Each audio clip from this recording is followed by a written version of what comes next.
네, 안녕하세요. 반갑습니다. 주식톡입니다. 어제 이어서 오늘도 두산중공업 준비를 해보았는데요. 오늘 영상에서는 두중이 갈 수밖에 없는 이유들 몇 가지 소개를 해드리려고 합니다.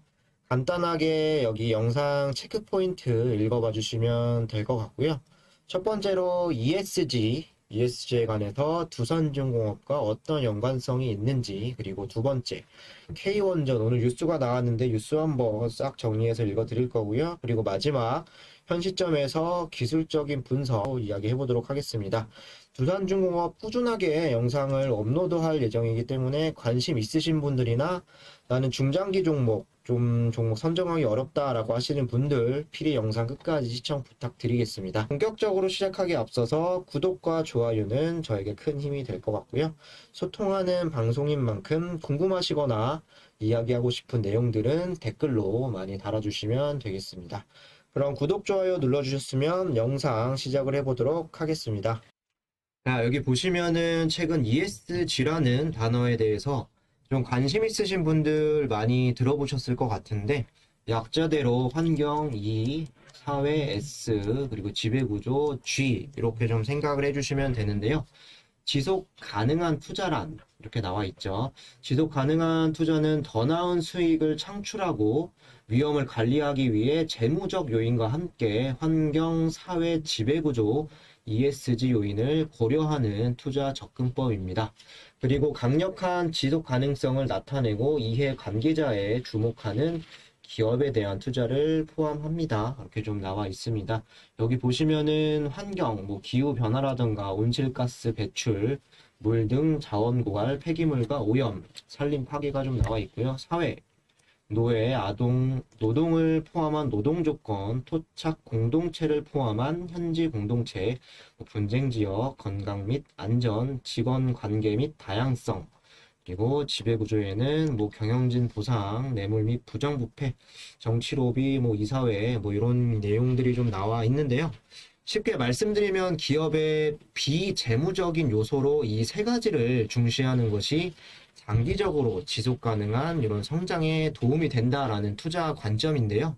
과거에는 기업이 돈을 얼마나 벌었는지에 대한 이런 관심사가 컸었다면 ESG는 기업이 돈을 어떻게 벌었는지에도 관심을 갖는 것으로 확인할 수 있습니다.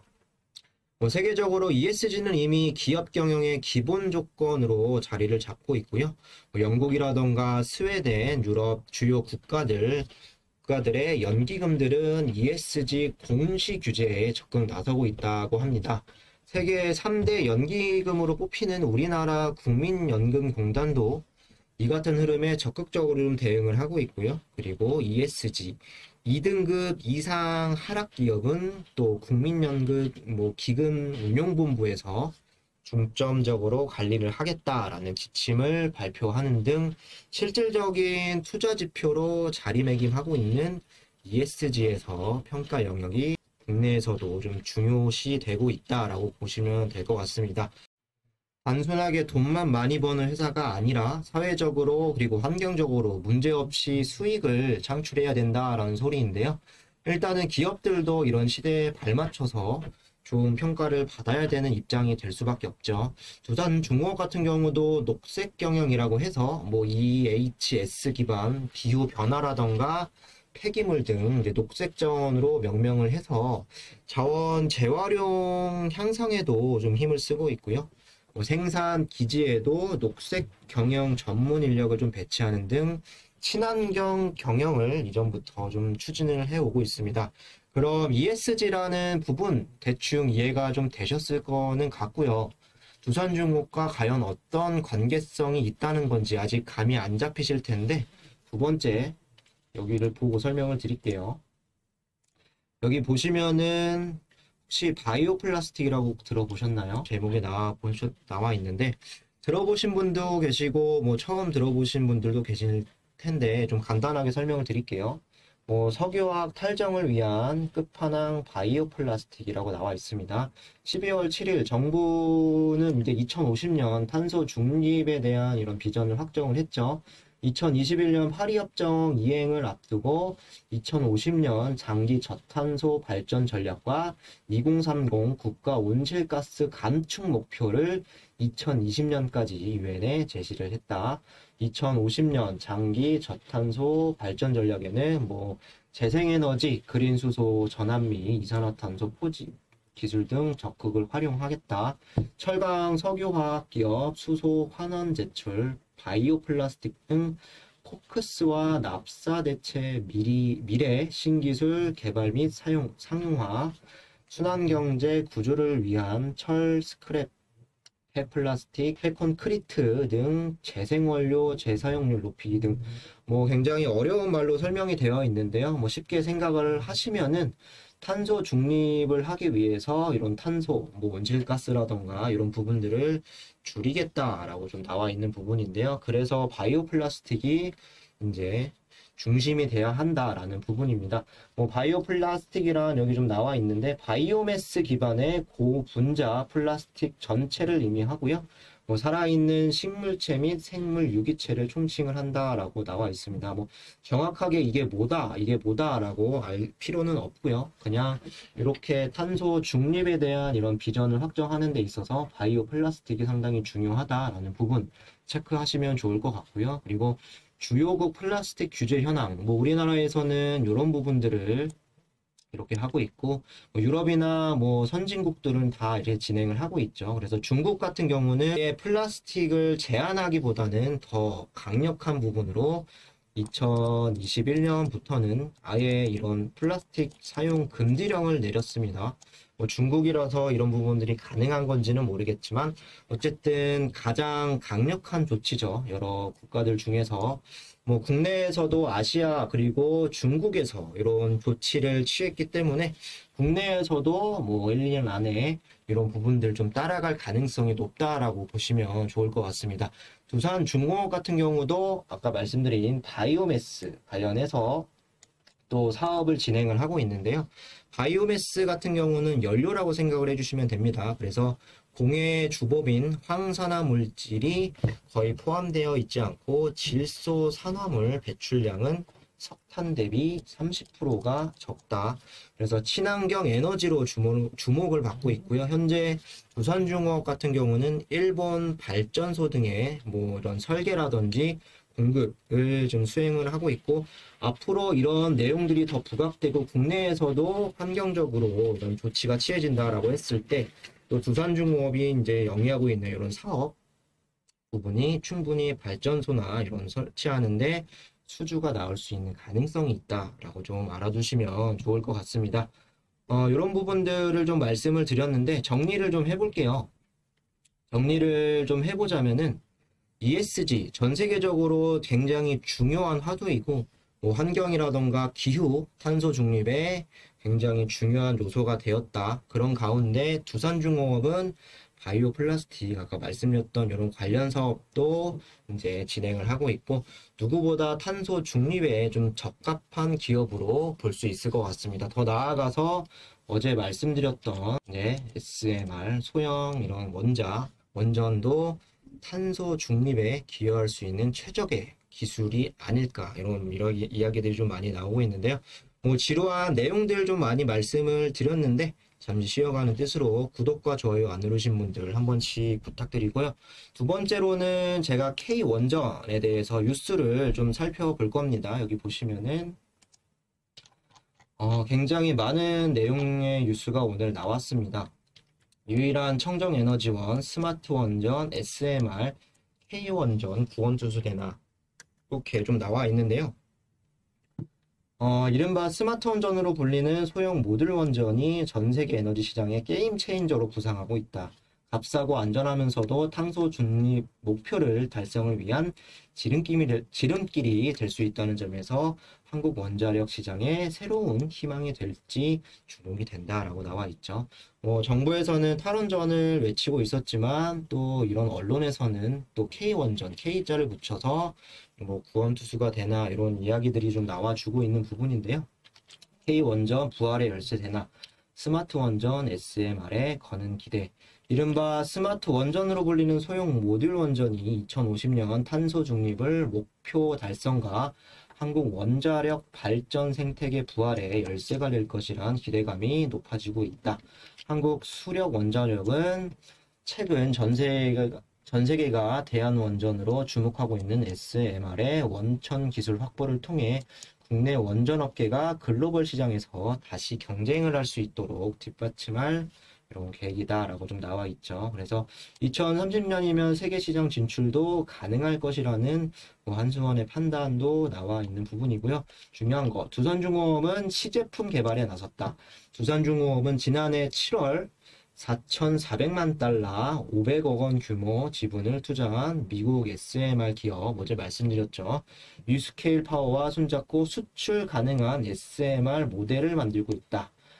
두산중공업은 현재 국내 주기기 공급업체로 SMR 개발에 참여하고 있다며 미국 SMR 업체인 유스케일과 함께 중소형 원전 설계를 준비하고 있고 공정 개선과 기술 최적화 등을 통해 시제품을 제작 중이라고 말했다. 좀 나와 있습니다. 그래서 대형 원전에 비해서 낮은 주민 수용성과 높은 비용, 혹시 발생할지도 모를 사고 위험에 신규 건설이 어렵다라고 나와 있죠. 그래서 어제 장점에 대해서 SMR에 대한 장점에 대해서 또 이야기를 드렸었죠. 여러 가지 이제 이런 내용들이 있는데, 그래서 상용화가 되기 이제 준비를 한다라는 부분들, 우리나라뿐 아니라 수많은 국가에서 총 71종 이상의 SMR이 개발되고 있다. 미국에서 17개, 러시아에서 17개, 중국 8개, 일본 7개, 한국 2개 이렇게 해서 이제 좀 만들 수 있다라는 부분들이 나와 있는 부분이고요. 다 읽을 필요는 없습니다. 탄소 중립 치트키 스마트 원전 그린 수소와 찰떡 궁합. 그래서 스마트 원전이 이제 탄소 중립 목표를 달성을 위한 치트키에 해당한다. 그 자체로 탄소 배출이 거의 없는 데다 최고 수준의 청정 에너지 그린 수소 생산에도 활용이 되기 때문이다. 수소도 되고 열 에너지로서 이런 부분도 나올 수 있고 해수를 또 포함해서 또 해수 담수와 어제 두산중공업 관련해서 좀 설명을 드렸었는데요. 마지막만 볼게요. 2050년 탄소 중립 비전에 맞춰 올해 안에 국가 온실가스 감축 목표 상향 조정 필요했다. 국내 안정성과 경쟁성, 탄소 배출량까지 모두 고려할 때 SMR 이상의 대안을 찾기는 쉽지 않다는 게 전문가들의 지적이다. 두산중공업도 풍력과 태양광을 보완하기 위해서는 SMR이 최적이라며 SMR은 탄소 배출이 없고 출력 조절이 가능하며 소규모 부지에도 건설할 수 있다라고 밝혔다. 굉장히 여러 가지 좀 이야기들을 말씀을 드렸는데 그동안 탈원전을 좀 외치던 정부였는데 이제는 또 K원전이라고 해서 또 이런 언론 보도를 통해서 스물스물 이런 부분들이 좀 기어나고 있다라고 보면 될 것 같고요. 정부에서도 탈원전을 좀 외쳤지만 현실적으로 봤을 때도 필요하다는 거는 누구보다 좀 인지하고 있을 것 같고요.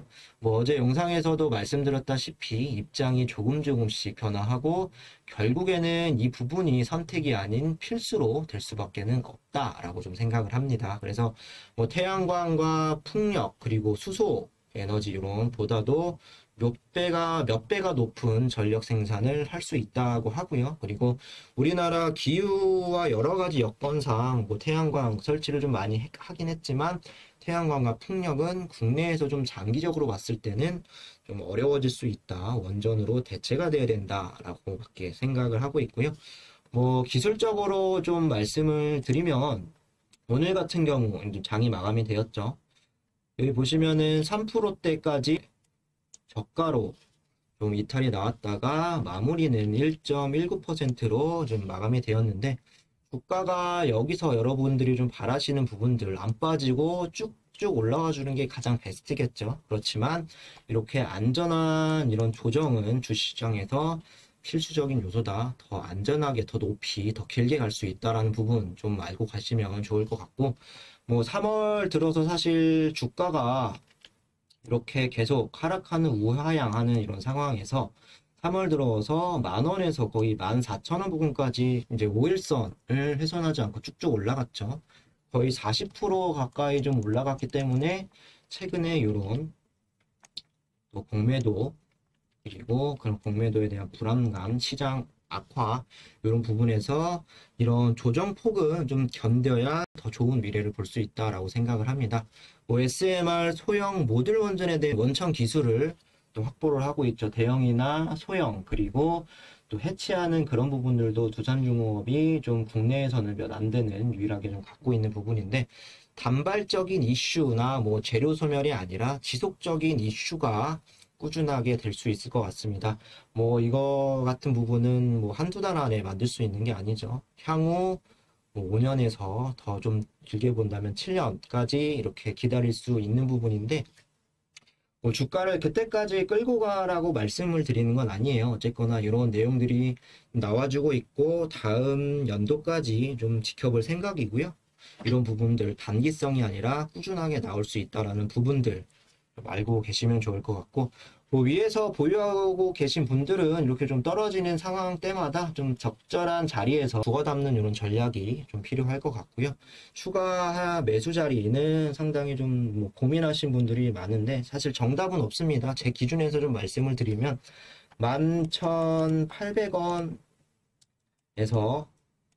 11,600원 내지 요 구간에서 좀 고려를 해보셨으면 좋겠습니다. 뭐 사실 뭐 낮으면 낮을수록 좋겠죠. 뭐 그러면 여기까지 빠져야 되는 부분인데 일단은 제가 생각하는 추가 매수 만약에 가능하다라고 하시는 분들은 이 자리에서 한번 고려를 해보시고요.